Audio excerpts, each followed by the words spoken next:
Assalamualaikum warahmatullahi wabarakatuh. Nama saya Aulia Darakudni dengan NIM 2000799 dari kelas DKVA. Video ini saya buat untuk memenuhi tugas UAS Sejarah Desain dengan dosen pengampu Bapak Nanang dan asistennya Bu Aditya.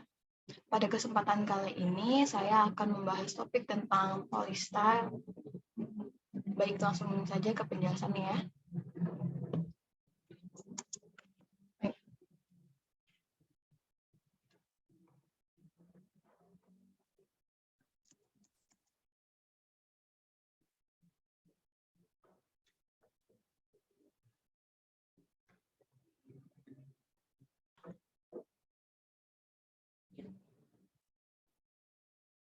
Pertama-tama, saya akan menjelaskan tentang latar belakang dari Polandia. Polandia adalah negara dengan bendera berwarna merah dan putih yang hampir mirip dengan bendera kebangsaan kita, yaitu bendera Indonesia. Polandia merupakan negara cantik yang tidak kalah pamor daripada negara-negara populer di Eropa lainnya. Berlokasi sedikit lebih ke timur dan agak jauh dari Prancis dan Jerman, Polandia adalah negara dengan sejarah 1000 tahun dan ikatan kuat dengan tradisi, menjaga warisan budayanya tetap utuh meskipun adanya pengaruh Perang Dunia Kedua. Meski memiliki sejarah yang penuh peperangan, style Polandia adalah bagian penting dari peradaban Barat, memberikan kontribusi signifikan di bidang seni, musik, filsafat, dan sastra dan sains. Sejarah budaya Polandia menelusuri kembali ke abad pertengahan. Polandia kontemporer dikelilingi oleh nilai-nilai kejujuran, iman sebagai bangsa yang sangat religius, rasa hormat, dan fokus pada keluarga. Selanjutnya,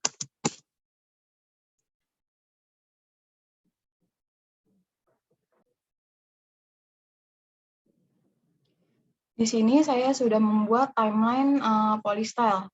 Tapi karena susah menjelaskannya, kalau misalnya lewat kayak gini, jadi saya menjelaskannya lewat PowerPoint aja. Selanjutnya, nah yang pertama, pada tahun 1383 terdapat lukisan Jadwiga, King of Poland. Pada lukisan terdapat wanita yang memegang kapak. Lukisan tersebut dan apa yang tampak seperti dinding di belakangnya sebenarnya adalah sebuah pintu. Pria itu hanya berusaha mencegah wanita itu melewatinya. Di balik pintu ada pria yang membuat wanita itu jatuh cinta pada pandangan pertama, yaitu William, Adipati Austria. Legenda mengatakan bahwa wanita itu adalah Jadwiga, juga dikenal dengan nama Hedwig. Dia adalah penguasa monarki perempuan pertama di kerajaan Polandia. Kemudian ia mengorbankan cinta sejatinya dan menikah dengan Raja Władysław II Jagiello dari Lithuania. Hal ini mengakibatkan pembentukan salah satu dinasti paling kuat di Eropa. Kemudian kita lanjut pada tahun 1862 ada lukisan Stanchek. Lukisan ini merupakan karya dari pelukis Jan Matejko. Lukis ini mungkin merupakan perwakilan simbolis yang paling mudah dikenali dari sejarah Polandia. Digambarkan di tengah lukisan ini, badut pelawat yang sangat cerdas dan berpandangan jauh ini tampil di istana kerajaan yang berada di Polandia. Suasana hati Stanchek yang muram dan kepedulian terhadap masa depan negara ditampilkan sangat kontras dengan suasana ceria di istana kerajaan tersebut. Dapat dilihat dari balik pintu itu. Nah, selanjutnya kita lanjut ke fashion. Fashion di Polandia pada awal abad ke-19, yaitu The New Black. Selama Romantik era, orang Polandia menggunakan beragam metode untuk menunjukkan pengabdian mereka pada tujuan pembebasan nasional. Nah, salah satunya adalah melalui fashion. Beberapa wanita bahkan mengenakan pakaian hitam untuk pernikahan mereka sendiri, seperti gaun krinolen berwarna hitam. Pakaian gelap ini juga dihiasi dengan perhiasan seperti gelang yang berbentuk borgol, gesper yang berbentuk seperti dua tangan yang digenggam, jangkar yang melambangkan harapan, sabit yang disalibkan, dan kadang-kadang bahkan tengkorak. Selain mengenakan pakaian hitam wajib, prianya juga harus meninggalkan topi mereka atau mengenakan tutup kepala yang lebih sederhana. Orang-orang yang gagal menerapkan etiket ini akan diberi hukuman. Pokoknya siapapun yang tidak mengenakan pakaian berwarna hitam dengan topi bertepi rendah akan tidak disukai dan bertanggung jawab untuk menanggung beban komentar tidak menyenangkan di jalan-jalan setiap langkahnya. Fashion berwarna hitam ini begitu luas jangkauannya sehingga orang-orang hampir tidak pernah melihat pakaian berwarna lagi. Selanjutnya masih seputaran fashion, Polandia pada abad ke-19 ada amaran coat dan border hitam. Sebuah gaya gaun khas untuk wilayah Masovia, pada kostum terdapat bordir hitam yang indah yang menghiasi bagian atas lengan putih kemeja wanita, yang dirancang oleh desainer muda. Rok sepanjang mata kaki ditutupi oleh celemek yang sedikit lebih pendek dari warna putih, biru, hijau, atau warna kuning. Pita sutra berwarna pastel diikat di rambut dan terdapat kalung manik-manik. Untuk gadis-gadis, mereka mengenakan kuncir kuda yang dikepang. Sementara untuk wanita sudah menikah akan mengenakan kerudung kain linen putih bersulam, dan untuk pria mereka mengenakan topi tinggi dan topi berbulu. Selanjutnya, bagaimana sih awal perikanan di Polandia berkembang? Jadi pada abad ke-19 sebelum mengenal papan ikan, orang Polandia biasanya meneriakkan barang dagangannya yang dimaksudkan untuk menarik perhatian pelanggan. Dapat ditemukan dalam kata Latin clamo yang berarti berteriak atau memanggil. Pesan yang diteriakkan adalah metode paling awal untuk menyajikan penawaran. Namun seiring berjalannya waktu, metode perikanan produk mulai mengarah ke duplikasi dalam bentuk cetak di poster atau selebaran di ruang publik seperti papan nama, lampu neon, ataupun spanduk.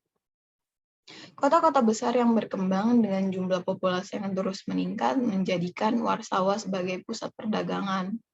Papan ikan berinovasi lebih besar sehingga tampilannya lebih kreatif dan iklan dengan format besar yang dilukis langsung di sisi bangunan juga mulai populer di Polandia. Oleh karena itu dapat dikatakan bahwa paruh abad ke-20 iklan jalanan sudah menjadi fenomena massal. Selanjutnya kita masuk lagi ke fashion Polandia. Pada akhir abad ke-19 ada topi emas dari daerah Warmia. Sederhana namun megah, kostum wanita daerah Warmia sangat tepat untuk atribut wanita. Gaun lebar berjumbai sepanjang 3 meter terbuat dari bluedru atau sutra yang dikenakan dengan topi yang disulam rumit dengan emas dan perak asli. Topi ini diikat di dagu. Kostum ini biasanya dijahit oleh biarawati dan hanya bisa dikenakan oleh wanita yang sudah menikah. Dari informasi di situs web Dorm Warminski, kami menemukan bahwa hiasan kepala berbeda dalam bentuk, sulaman, dan dekorasi. Kompleksitasnya tergantung pada usia pemilik, kekayaan, dan kesempatan di mana hiasan kepala itu dikenakan. Mereka yang menyukai fashion akan menambah kemegahan dengan sepasang anting-anting atau dengan menata rambut mereka dengan jepit rambut. Selanjutnya, pada periode antar perang yaitu tahun 1909, kursi Karol Tych tidak perlu dipertanyakan lagi dalam komunitas desainer Polandia. Kursi ini sangat mewakilkan desain Polandia. Kursi ini didesain dengan tradisi lokal, memberikan desainnya dengan bentuk yang khas. Selanjutnya ada kain pani yang didesain oleh Alicia Wazgrowska. Dan contoh sempurna dari semangat adalah variasi kain yang dibuat di Polandia pada tahun 1950-an. Salah satu polanya yang paling mudah dikenali adalah pani, gadis wanita dengan gaun berkobar tampak menari di sepanjang tepi kain. Dengan siluet hitam dan putih di atas latar belakang yang cerah dan berwarna-warni, mereka terlihat seperti sedang berjalan di catwalk. Pada kain penny terdapat garis-garis sederhana yang bertujuan untuk menciptakan pola rumit yang menunjukkan kehidupan kota modern. Nah, di tahun ini juga jalan-jalan di kota Warsawa berkilauan dengan lampu neon. Buat yang nggak tahu Warsawa itu merupakan ibu kota Polandia. Masyarakat Polandia mengiklankan berbagai produk seperti sabun hingga radio, dan mereka juga mengiklankan kafe, toko permen, toko pakaian, ataupun toko furniture. Lampu neon dipandang lebih modern dan lebih cepat menarik perhatian. Media perikanan ini dianggap lebih baik daripada menggunakan papan nama tradisional. Selanjutnya pada tahun 1956 ada kursi Muzelska yang dirancang oleh Teresa Kuzelska. Kursi ini berbentuk seperti cangkang, joknya sendiri terbuat dari kayu lapis dan rangka baja yang kokoh. Kemudian Teresa melilitkan tali plastik berwarna-warni di sekitar bingkai dan kursi berulang-ulang, menciptakan kursi anyaman dan masyarakat Polandia benar-benar menyukainya.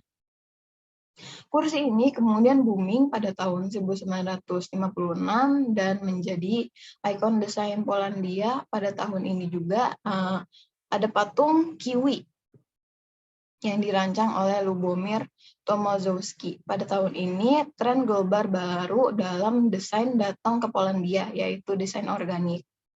Desain organik berarti bentuk alami, seperti garis bergelombang, kurva dinamis, dan lengkungan yang kuat. Kemudian desain potong ini booming di Polandia dan menciptakan fenomena baru dalam desain Polandia. Perancang yang mematung keramik Lubomir Tomaszewski telah tercatat dalam sejarah desain Polandia pasca perang sebagai orang dengan bakat yang luar biasa. Meskipun ia hanya mengabdikan 10 tahun hidupnya di bidang tersebut, dia terkenal karena menciptakan patung-patung dekoratif dan potongan keramik fungsional. Salah satunya adalah patung ini. Lanjutnya, pada tahun 1958 ada kursi berlengan RM58 yang dirancang oleh Roman Modzelewski. Meskipun plastik dan resin sangat jarang dan desainer Polandia relatif tidak tertarik dengan teknologi yang digunakan untuk produksi massal, Roman menciptakan kursi berlengan yang menggeparkan Polandia dan orang-orang menyukainya. Kursi ini sangat populer sehingga ditampilkan di sejumlah film di Polandia dan produsen furnitur Prancis bahkan tertarik untuk memproduksinya. Selanjutnya ada skuter Osa yang dirancang oleh Christoph Bern, Jerry Jankowski, Tadeusz Mattia, dan Christoph Mason. Pada pertengahan tahun 1960-an ini, pabrik sepeda motor Warsawa telah memproduksi beberapa ribu skuter. Skuter Osa ini menjadi sangat populer dan ada di mana-mana. Di jalan-jalan, di pers, bahkan di dalam film. Skuter ini menjadi simbol gaya hidup baru dan perubahan sosial. Pada tahun ini juga ada 336 armchair yang dirancang oleh Joseph Cirowski. Kursi ini tidak diragukan lagi merupakan ikon desain Polandia pada tahun 1960-an.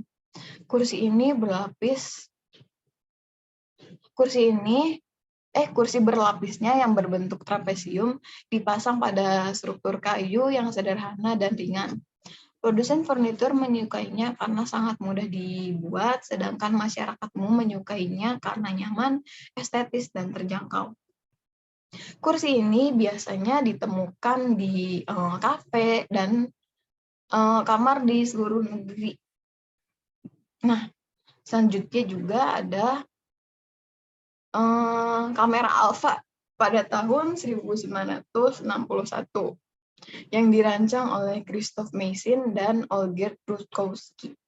Dengan eksterior yang berwarna-warni dan bagian yang membulat, Alpha kamera tampak lebih seperti mainan ya daripada kamera sungguhan. Terbuat dari plastik dan aluminium serta tersedia dalam beberapa warna cerah. Kamera ini dibuat dengan mempertimbangkan pencinta fotografi di kalangan muda karena mudah digunakan dan juga praktis. Slide selanjutnya. Pada tahun 1970 terdapat jam yaitu Z312 mantle clock. Dirancang dan diproduksi oleh pabrik peralatan kantor Predometron. Jam ini benar-benar menarik perhatian, tidak seperti yang biasa dimiliki orang umum di rumahnya. Jam ini didesain sangat modern pada zamannya. Jam ini dijuluki The Ball karena bentuk dasarnya yang melingkar, casing yang terbuat dari plastik, dengan berbagai warna seperti merah, biru, orange, krim, dan coklat.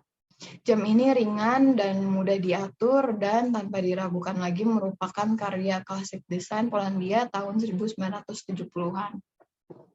Pada tahun ini juga sedang maraknya desain berkualitas tinggi.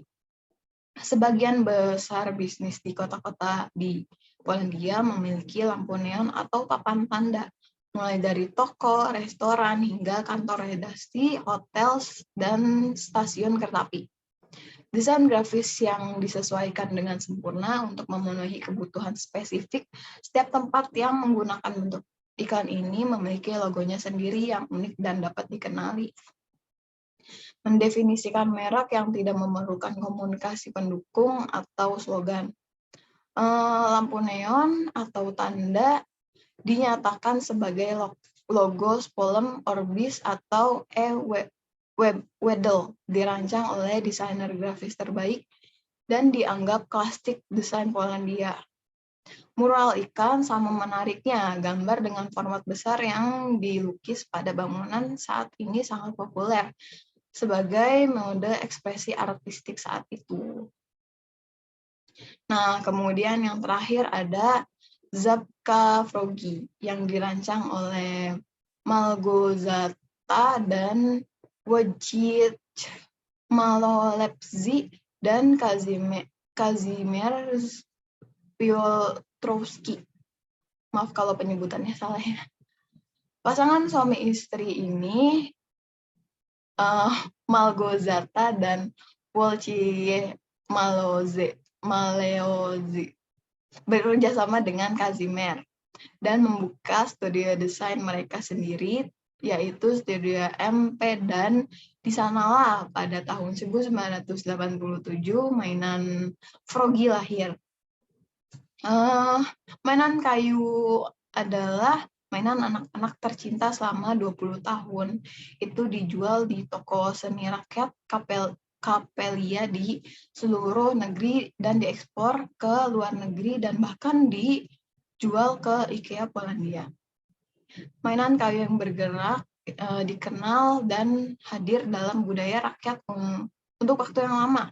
Kisah katak ini dari tahun 90-an bagaimanapun dimulai bukan sebagai penghormatan terhadap budaya rakyat Polandia, tetapi secara pribadi Zabka adalah mainan yang dibuat untuk putra Malolepsy tas. Mereka menggunakan bahan-bahan yang tersedia dan menciptakan kembali katak di kayu, beberapa elemen kayu, sumbu konstruksi, dan mengubah pusat gravitasi, dan jadilah.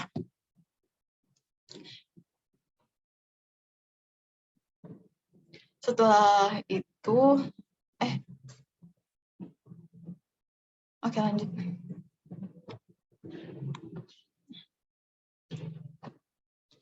Sekian penjelasan Lemon Polystyle dari saya. Mohon maaf apabila ada kesalahan dalam pengucapan kata ataupun informasi yang kurang jelas. Boleh kritik dan sarannya di kolom chat. Semoga informasi yang saya sampaikan dapat menambah wawasan dan bermanfaat. Terima kasih yang telah mendengarkan. Waalaikumsalam warahmatullahi wabarakatuh.